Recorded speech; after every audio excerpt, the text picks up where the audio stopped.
Hello, everyone. Welcome to this special episode where today I have the privilege of speaking with Dalia Ziada, a powerhouse of intellect and insight in Middle Eastern politics and global affairs. I don't know where to start. Dalia, your CV is so rich and diverse that, frankly, we'd need the entire interview just to do it justice. So let me highlight just a few key points. You are an award-winning writer, political analyst, and one of the most influential voices on governance, geopolitics, and defense policy in the Middle East and Eastern Mediterranean.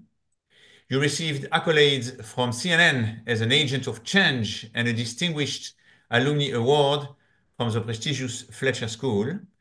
You have led think tanks. You're the author of internationally acclaimed books and has been a fearless advocate for liberal democracy and reform. Dalia, thank you so much for joining me. Thank you, Raphael. It's absolutely my pleasure to be with you, and I'm very excited for the opportunity to speak to you and to your audience. Great. Look, Dalia, I'd love to start at the beginning. Could you tell us a bit about your upbringing, where you were born and the environment you grew up in, and how did those early experiences shape the person that you are today? So I'm an Egyptian. I was born in Cairo, in northern Cairo, and it's where I grew up and spent my whole life until last year when I was forced to leave because running for my life, actually, because I publicly condemned Hamas. I grew up like most Egyptians are. I grew up on understanding that, Israel is our biggest enemy. We should hate all the Jews because all the Jews are enemies to all the Muslims. And we were told in our mosques that to be a good Muslim, you have to fight against the Jews and against Israel. We were told in our media to be a good patriot Egyptian, to be a good Egyptian, you have to hate Israel. Although I didn't find any reason to hate Israel or hate the Jews, actually. All the people I met who were Jewish were so nice, so kind, and I found also later on in my life that we have so many in common. And also, Israel never really hurt Egypt. I was born after the peace accords were signed, the peace treaty was signed between Egypt and Israel. So I didn't find an excuse why I should hate Israel, actually. It's a country we have peace with. We don't have wars anymore. It's a good neighbor and a good friend. So this was me. I grew up, with this type of education, this type of understanding. But thank God, at one moment in my life, when I was 18 years old, something really amazing happened to me that helped me get out of this ideological box. Uh-huh. So, given this upbringing I told you about, it was natural for me when I was a fresh woman in university, in my first year in university, as undergraduate student in Egypt. It was natural for me to join the protests that were happening at that time against Israel. It was You mean around the protest in Egypt? in Egypt, yeah, Mhm. at university campuses, because it was around the time of the Second Intifada. Uh-huh. So all campuses, all streets, everyone was protesting against Israel and saying bad things in the media and everything. So I joined these protests that were happening on my campus. Within or after 2 years of protesting, one day in a sunny, beautiful day in Cairo, like most of the sunny, beautiful days there, the organizers of the protest, to whom later I discovered that they are the Muslim Brotherhood, decided to burn some flags. So they started by the Israeli flag, which made sense because the protest is against Israel. Then they burned the American flag, which didn't make any sense to me because I kept asking myself, why burning the flag of a country that exists thousands of miles away will help the people in Gaza, will help the humanitarian situation in Gaza, or liberate Al Aqsa Mosque, or all this stuff. And then the third flag they burned was the Egyptian flag, my own flag. And this was the moment when I felt something wrong is happening. These people cannot be good people and at the same time burn my flag for the sake of the Palestinians. And then At that moment, I stood and asked myself, like, okay, we sympathize with the Palestinians for humanitarian reasons, but they are not a priority over my country, over me, over my identity as an Egyptian.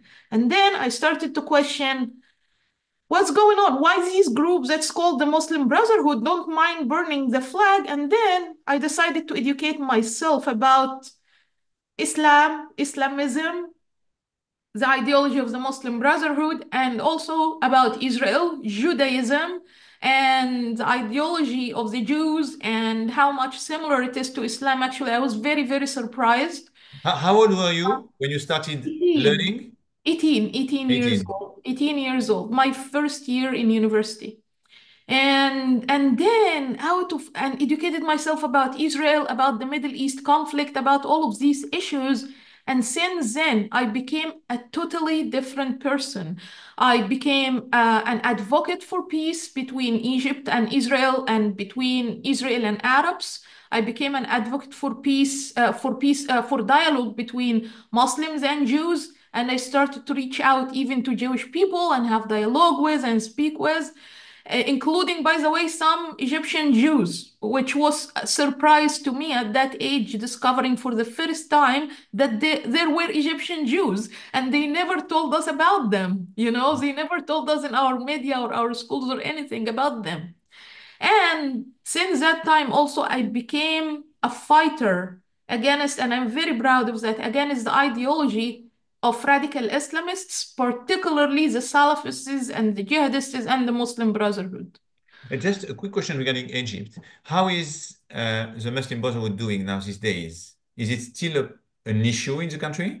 The Muslim Brotherhood, after the Arab Spring in 2011, they got their momentum. They reached to Uh-huh. the top of power in Egypt. They became in presidency, in parliament. They controlled the country. And then the people were so shocked and very quickly removed them from power, and the military took over the work of the people, as you know. What happened is that after this period, the influence or political impact of the Muslim Brotherhood started to severely decline in Egypt. People were very much against the group and against anything related to the group or listening to them in any way, until recently, when October 7 happened.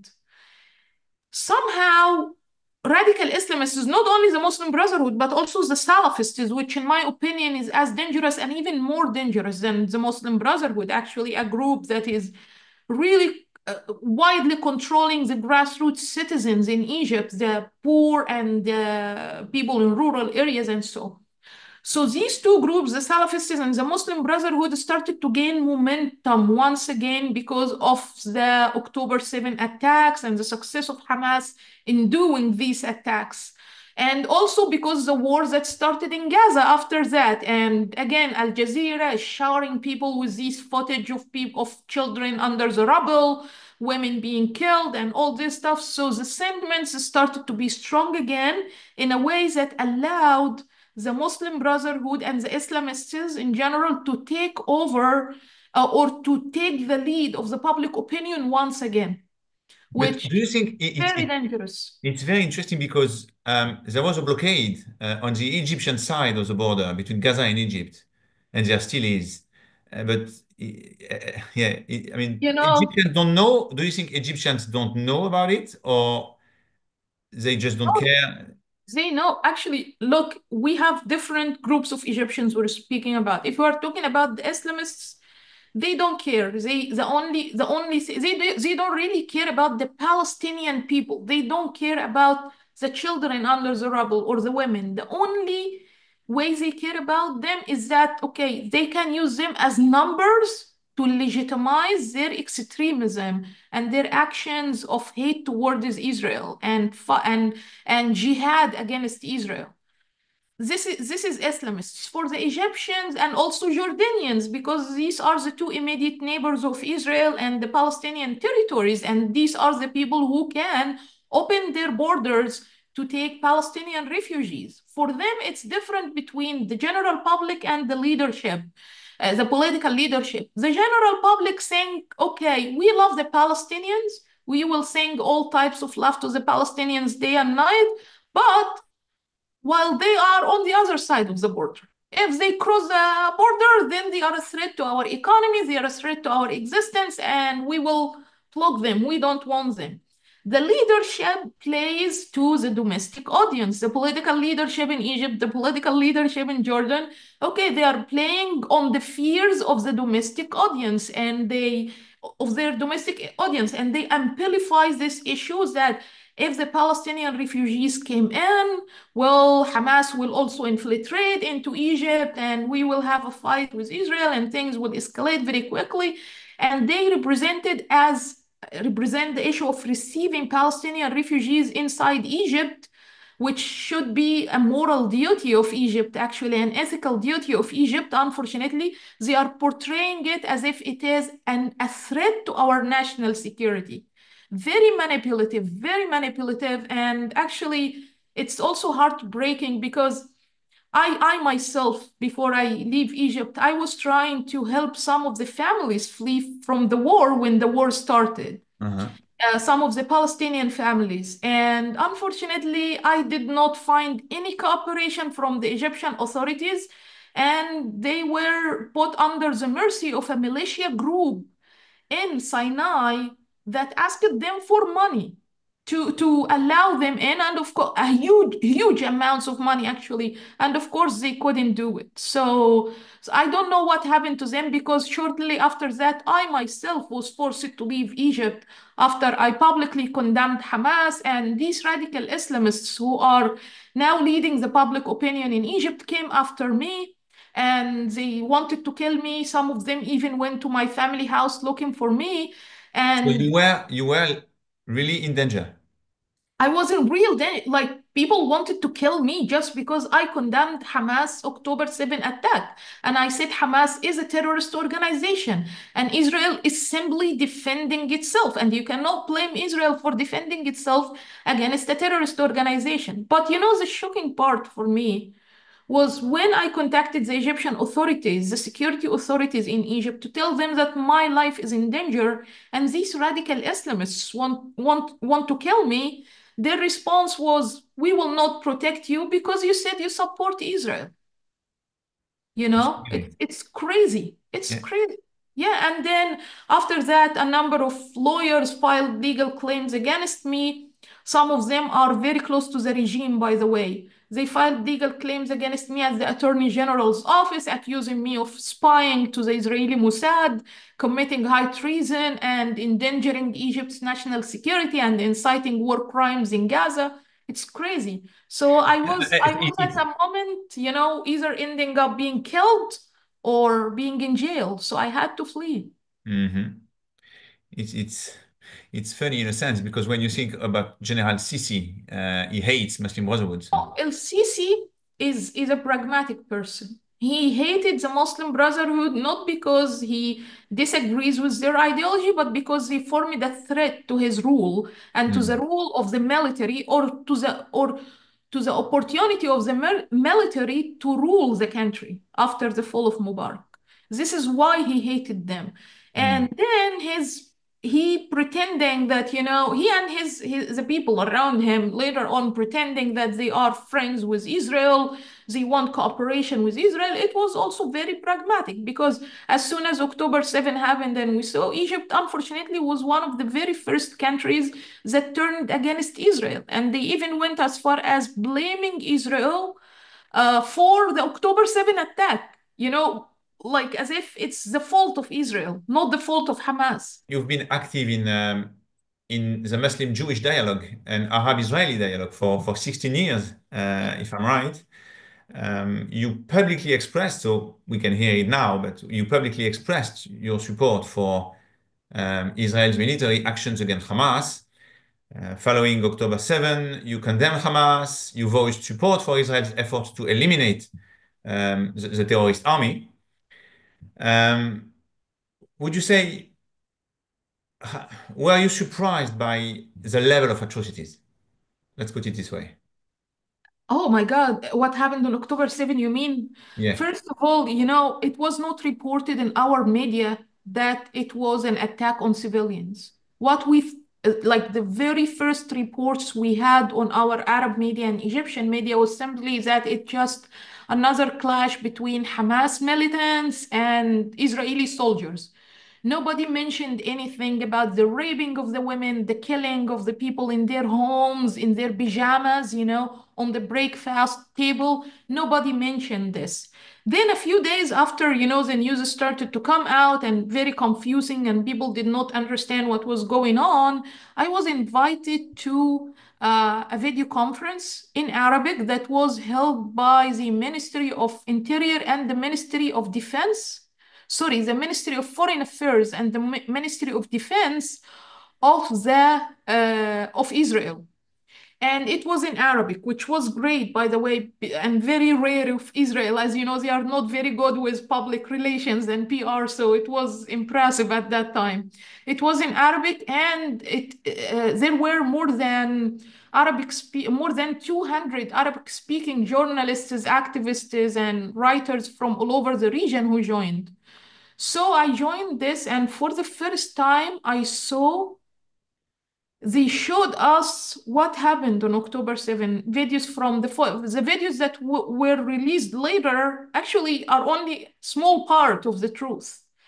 They showed us some videos of what happened on October 7 from the cameras of the houses there and the cameras of the terrorists, even who were very proud, filming themselves while committing these terrible, terrible crimes against the Israeli people.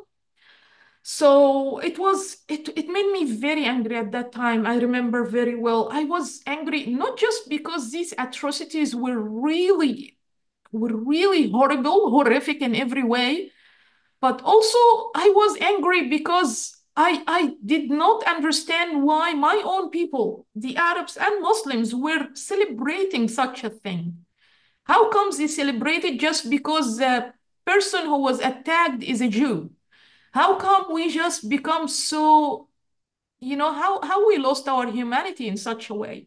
So I took on myself the mission after watching this, after being in this video conference and watching these horrible videos. I took on myself the mission to stand up for the victims of October 7 and tell my own people, the Arabs and Muslims, what really happened on that day. So I immediately went on to my social media platforms and I started to write about it, to write about what happened on October 7, and that it's very different from what's being told to us in traditional media outlets.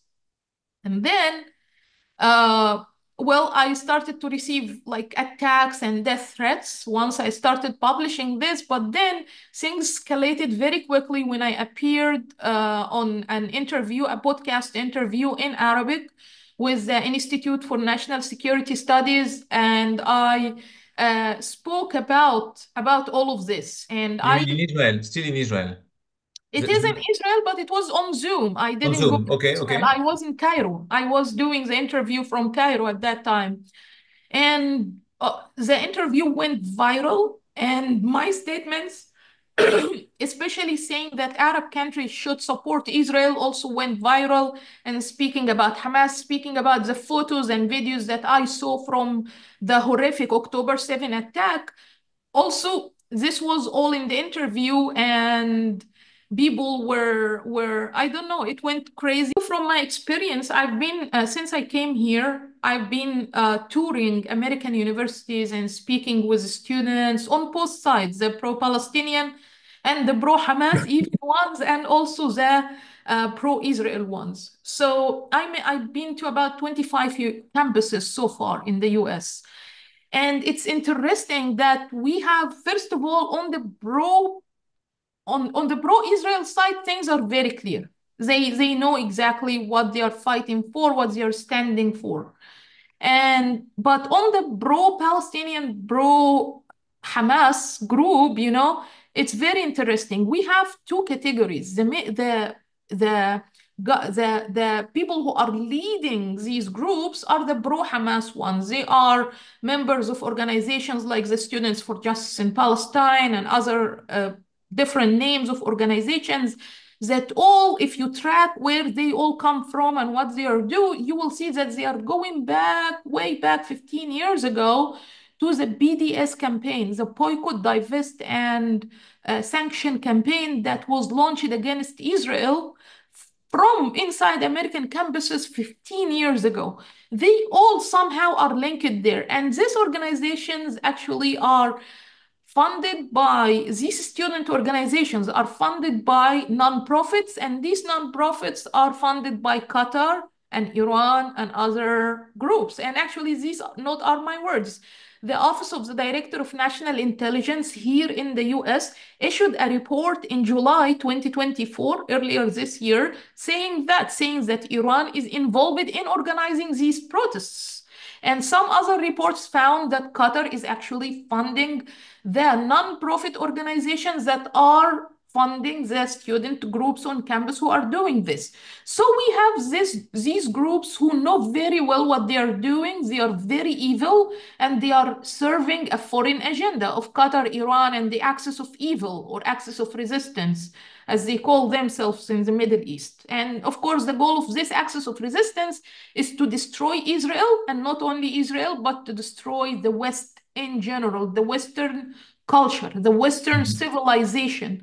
And this is something I think people in the West need to understand, because what's happening in the Middle East now is not the problem of the Middle East. It is the problem of Europe. It is the problem of the United States, because these terrorists are not targeting Israel because it is Israel. They are targeting Israel because they think it is the representative or the agent of the Western imperialist culture that they want to destroy, or the Western imperialist civilization, as they call it, that they want to destroy. So this is how they are thinking. So we have this group, but we have also some, I call them, and I don't mean it in an impolite way or anything, but just naive students. They were just like me when I was a fresh woman in university myself, brainwashed. They see all these images of people in Gaza and suffering, so they are sympathizing with them. They don't know much about the Middle East. They just need to be educated. And I spoke to many of them, and believe me, many of them just told me, okay, oh, this is something we hear for the first time. We didn't know that this is the fact. We didn't know that this is the truth. So they started to change. They are willing to change. They are willing to debate. So these I call the pro-Palestinian students, and I understand where they are coming from. They are just sympathizing with the situation. They want to feel like being part of something bigger than themselves, which is natural for their age. Yeah. I think actually for many years, people were warning against the rising waves of Islamists in the West, radical Islamists in particular. And when we say Islamist, also, we don't mean Muslims. I mean, moderate Muslims are everywhere. They're doing great things worldwide, and they are making big achievements. In many countries, they immigrated too, but we are speaking specifically about the Islamists, the ones who took religion and politicized it to serve their own agendas. And these are very dangerous because they range from the jihadists, the very explicit, well-known jihadists, up to manipulative political Islamists like the Muslim Brotherhood and so. And unfortunately, they do exist in the West with large numbers. And they have their own agenda to destroy the West from within. So you're making a difference between Islam and Islamism. I understand it perfectly. You fought political and cultural battles against political Islamists and radical Islamist groups, and not just in Egypt, but across, as you said, across the Arab world and in the US, right? Now, Yes. I have a personal question. As a religious Muslim yourself, do you believe Islam as a religion, as a fundamental issue with Jews, Christians, or generally speaking, religious minorities? Or is it more about how certain interpretations have been weaponized over time?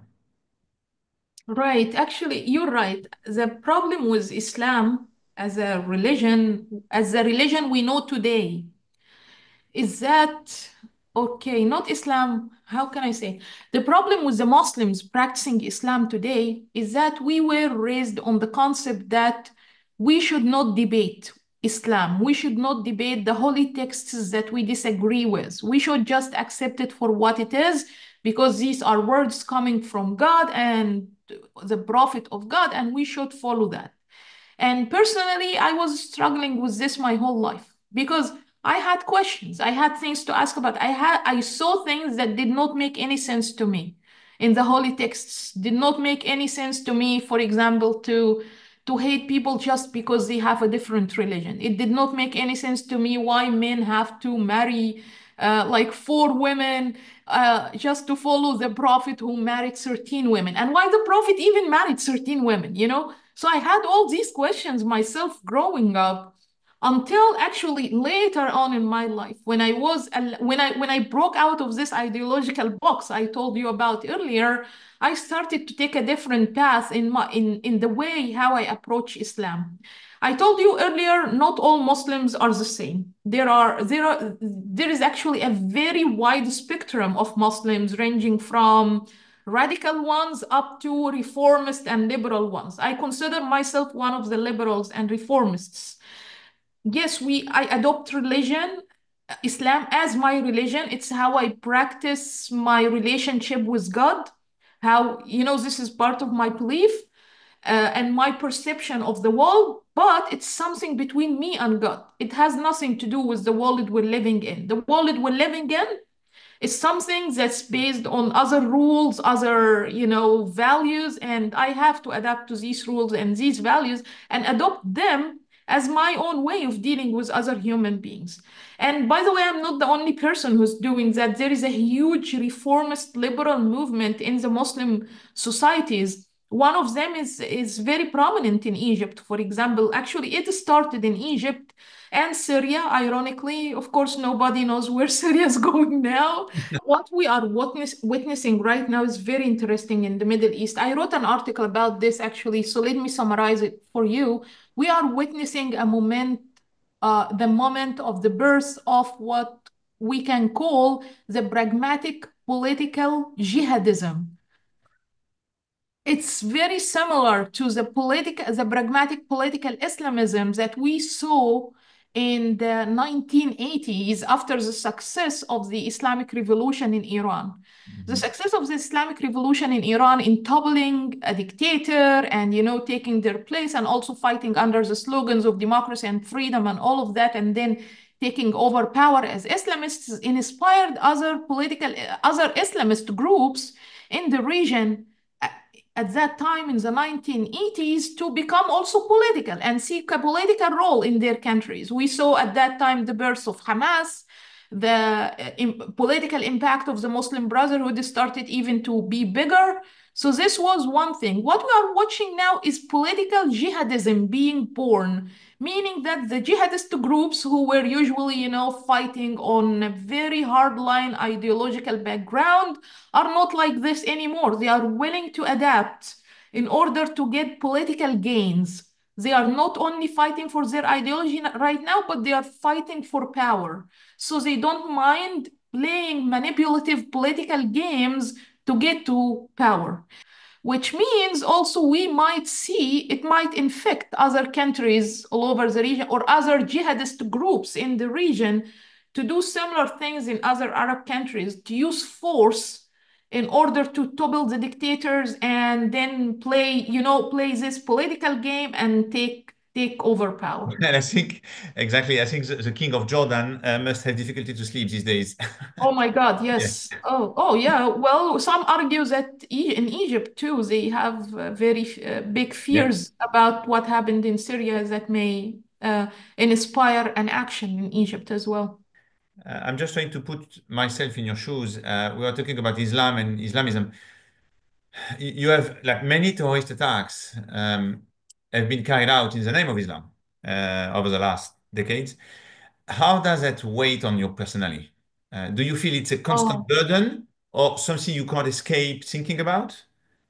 you know, yeah, of course it's a burden, of course, because as I told you, some people, especially in the West, it's difficult for them to differentiate between different types of Muslims. Or at least I hope because of the developments that are happening now, this is going to change. But until now, the vast majority cannot differentiate between the different types of Muslims. And the problem, as I told you as well, is that the problem is in Islam itself. You know, all these jihadist groups are not acting on their own. They go back to the holy texts, to the very emotionally charged holy texts that speak about, you know, fighting against other tribes because they have another religion, of spreading Islam with the power of sword and the importance of spreading Islam over other populations. And so they dig deep into these holy texts, very old ones that were written in a time that is very different from our time now, and they take them as an excuse, as a law upon which they justify, by which they justify their jihadist work. So this is, I don't know, I cannot, you know, consider Islam as a religion completely innocent from this. It's because unfortunately this is not true. But at the same time, jihadists are very good Mhm.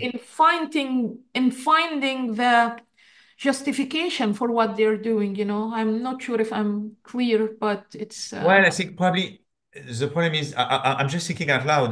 When you think of a friend of mine just told me recently is Muslim. He told me that they Muslims should separate themselves from some episodes of the past because those episodes are need to be contextualized and we shouldn't live by those episodes. Typically, the episodes of Khaybar in Saudi Arabia when Muhammad apparently yes. like Oh, with his men massacred Jews like men, women, and children. But I mean, it was a genocide at that time, by the way. yes, It was but a which is genocide. They removed an entire tribe from existence. yeah, yeah, Jews in Saudi Arabia or what was Yeah. Saudi Arabia, and the problem is in the demonstrations that we experienced in the US, in the Western world in general, we saw lots and lots of people chanting, Khaybar, Khaybar al Yahud, and I think In reference to that, yeah, in reference yeah, to, yeah, yeah, of yeah, course, yeah. and well, which brings me to my to my very relaxing topic now. Until recently, it was the topic of the day, the so-called Palestinian cause. How do you phrase it? I don't know. Uh, Oh, yeah, by the way, yeah. it would be, I'm just thinking, it would be fascinating to explore how the terms Palestine and Palestinians were historically associated with Jews and later adopted by Actually, yeah. us.